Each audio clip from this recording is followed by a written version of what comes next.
Let's talk family. Let's talk family about the things that impact us as individual family members, as a whole, as a community family, and as a country family. Let's Talk Family Live. Let's Talk Family is a program brought to you by Family Life Ministries. Family Life Ministries is a counseling organization that primarily offers individual, family, and relationship counseling. We have counselors who are available to speak on a number of subjects for your conferences for church, school, or work. Family Life Ministries is also known for its media programs, the divorce recovery program Fresh Start, and its company counseling package, the Employee Assistance Program. Visit our website at www.familylifeministriesjamaica.com. Find us on Facebook at FLM Family Life Ministries or on Instagram at FLMJA, and subscribe to our YouTube channel, Family Life Ministries FLMJA. We'll give our numbers at the end of this program. Now here's today's episode of Let's Talk Family. Good evening and welcome to Let's Talk Family. Hi, I'm your host, Nicola Carrara. Our verse today is 1 Corinthians 13, verse 7. Love always protects, love always trusts, always hopes, always perseveres. Physical touch, it's one of the 5 love languages. Do you know them all? They are words of affirmation, gifts, quality time, acts of service, and yes, physical touch. Sonia Winter is well acquainted with these love languages. She is a licensed associate clinical psychologist and will be spending the next few minutes with us to talk about physical touch. Welcome to Let's Talk Family, Mrs. Winter. Hey there, Nikki. I'm fine, thank you. Thanks for having me back on the show. Oh, you're so welcome. I am so excited about this, this love language thing. It's great. It's wonderful. And I'm learning so much. So today we want to learn about physical touch in the context of the love languages. What does it mean? Okay, so people who speak and thrive on this love language, they appreciate any type of physical touch. Hand holding, maybe hugs or pats on the back. They just thrive. I mean, generally as human beings, most of us thrive from physical touch. For people whose primary love language is physical touch, it's almost like they communicate through the power of touch and they feel affirmed, they feel safe, they feel, content and bonded to people who touch them in a certain way, in a gentle, kind, and compassionate way. You said in a certain way, gentle, kind, and compassionate. So I really want to get to this.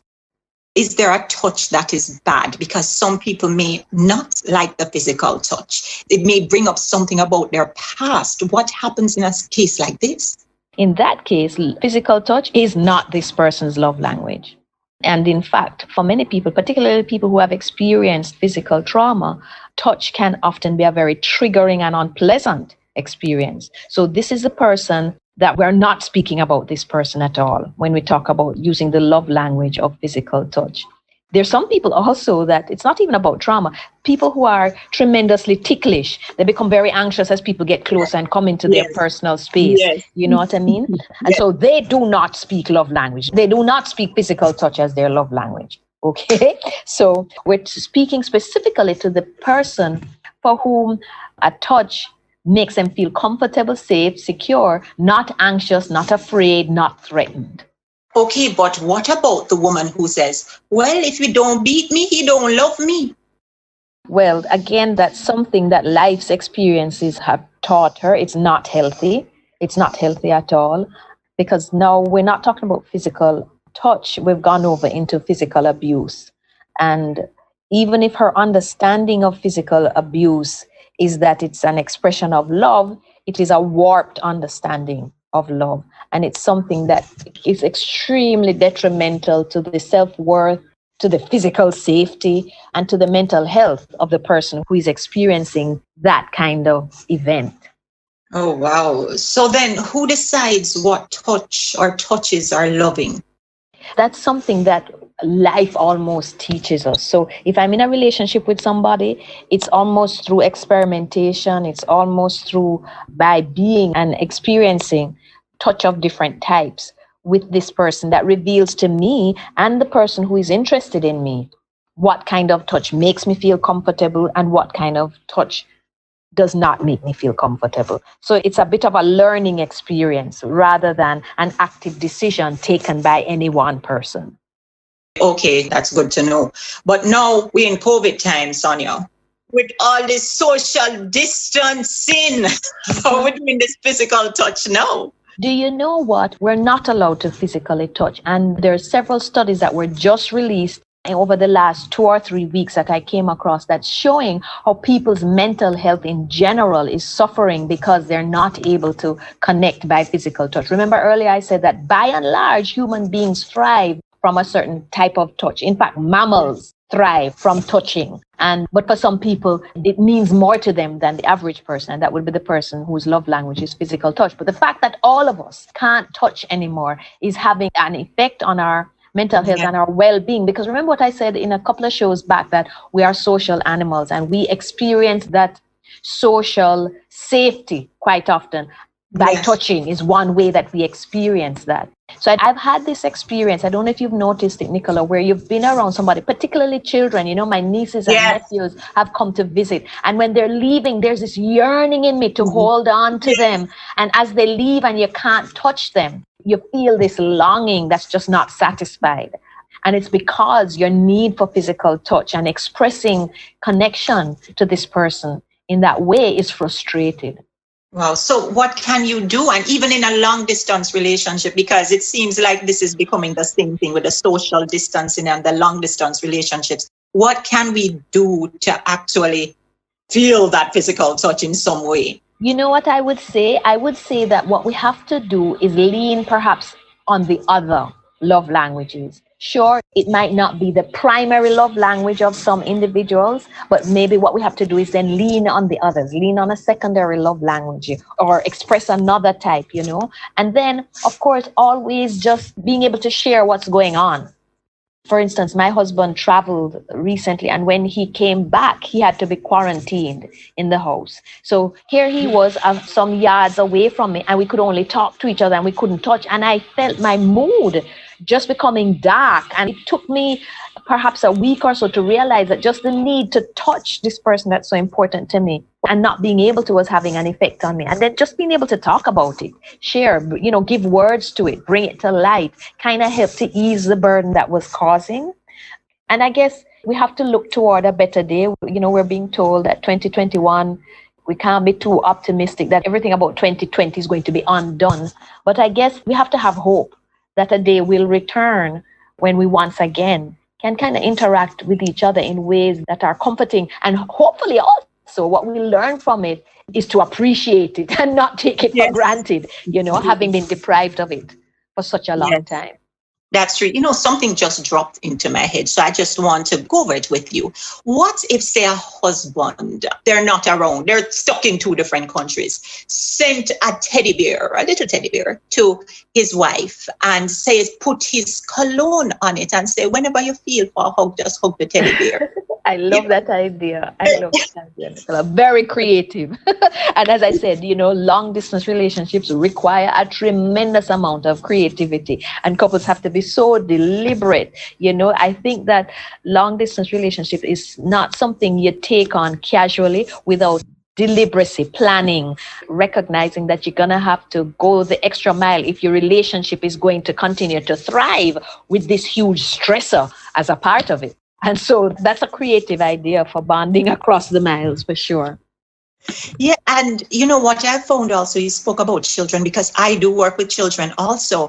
And it does break my heart because they come running up, Auntie Nikki. And I'm like, oh, COVID. Of course. You know, we can have fun with the ways we can touch, like the elbow, you're like, elbow me, or, you know, give me your leg or something like that. So I think in essence, creativity and loving the little touch, whatever touch you can do, you know, we may not be able to shake hands.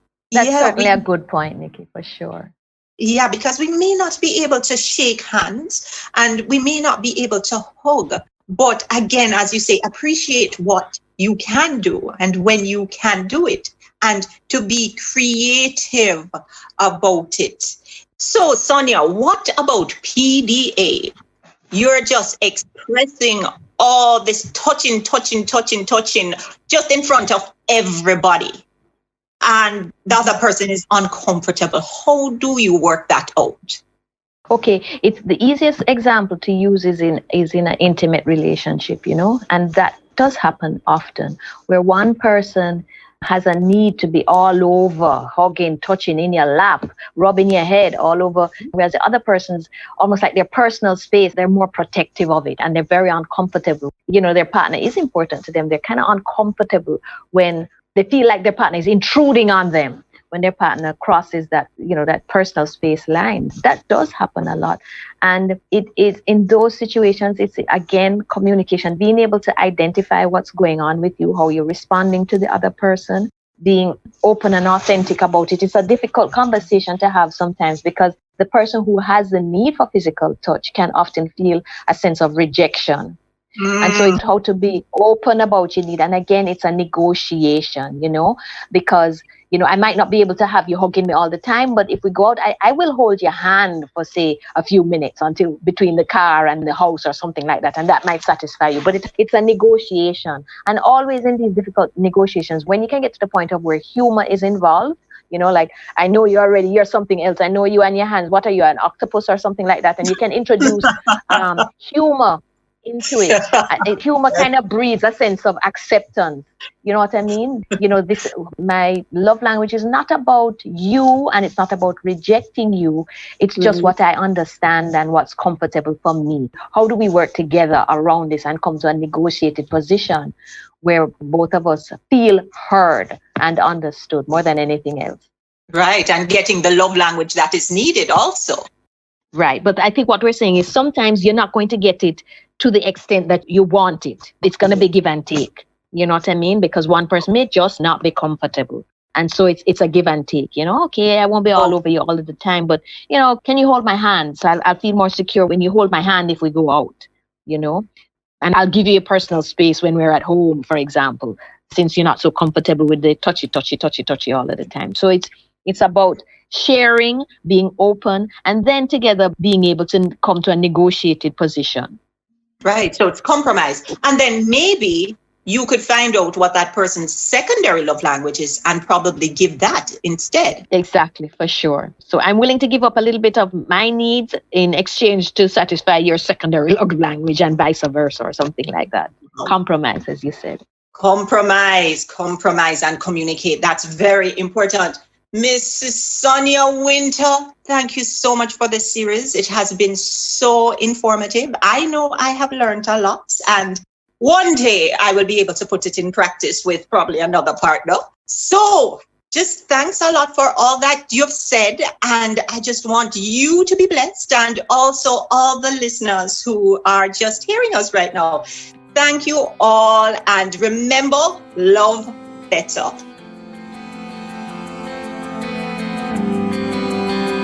And you feel my life, you're everything to me,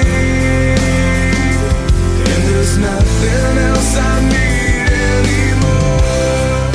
This was Let's Talk Family, a production of Family Life Ministries. If you or anyone you know would like advice and counseling, call us or head office at 1 Cecilio Avenue at 876-926-8101, 876-929-4360, or 876-920-1034, or center in Portmore at 117 Cecile Avenue at 876-939-7917. Do you have a story of a personal miracle you'd like to share? We'd love to hear it. Send us messages via our Facebook page, FLM Family Life Ministries, or to our Instagram account at FLMJA. And you can listen to other miracle stories on our YouTube channel, Family Life Ministries -FLM_JA. Share your miracle for the glory of God. This program was produced at the studio of the United Church in Jamaica and the Cayman Islands, located at 12 Carlton Crescent, Kingston 10.